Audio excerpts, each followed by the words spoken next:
Now joining us right now is Congressman Ted Lieu from California. Looking at this here, Congressman, and thank you for being with us. Just want to get to this note that we received here. That's Attorney General Jeff Sessions will be in Mar-a-Lago, will be in Florida, will be sitting down with, if you will, the Trump administration brain trust here. All this swirling around what's going to be happening on Monday, as you're very aware. He will be resubmitting some of his testimony on Monday. We don't know what those words will be, what he will say, what he will be correcting. But this after, and we got that announcement last night, this after a flurry of activity around his connections and his inability to put A and B together during the week about Russia. What's your response to this latest development about them meeting in Florida, if at all, here? Thank you, Richard, for that question. I hope Attorney General Sessions has a nice dinner, because lying before Congress under oath qualifies to be sent to prison. What Attorney General Sessions did was he lied under oath, which violated 18 U.S.C. 1001.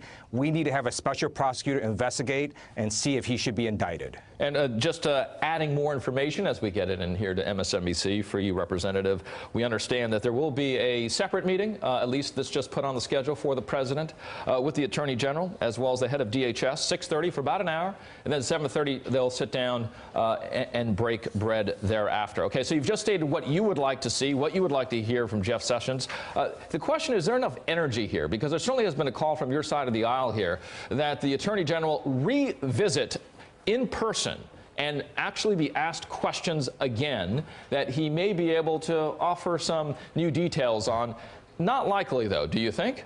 Right. Attorney General Sessions cannot take back what he said. He specifically said that he did not have communications with the Russians. We now know that was false. And not only did he not have the honesty to tell the truth, his meeting with the Russian ambassador, they talked about Ukraine. That was enormously important to the Trump campaign.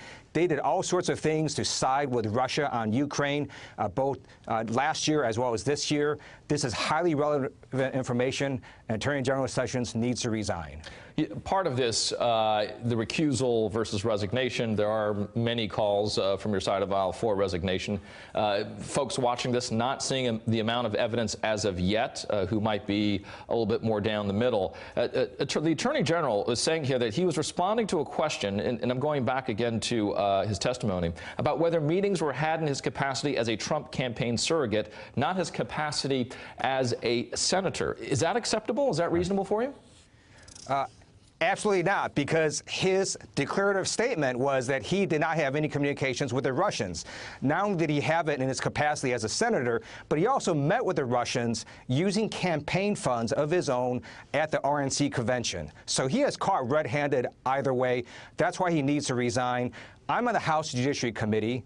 We have oversight over the Department of Justice, and Congress cannot conduct effective oversight if executive branch officials are going to lie to Congress. That's why there's an entire law, not just on perjury, but on executive branch officials saying you cannot lie under oath to Congress. It has not been established that it is a lie, that he has perjured himself as of yet, just to make that point and clarify here.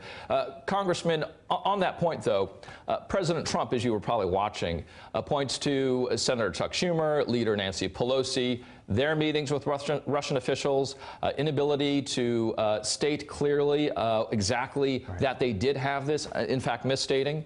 Does this, in effect, show that Sessions is, and his response, that he may have misstated something? Is that reasonable? Does it make it reasonable? Because two on your aisle have done the same. If the Russians launch a massive cyber attack to help Nancy Pelosi or Chuck Schumer become president, absolutely that'd be a problem.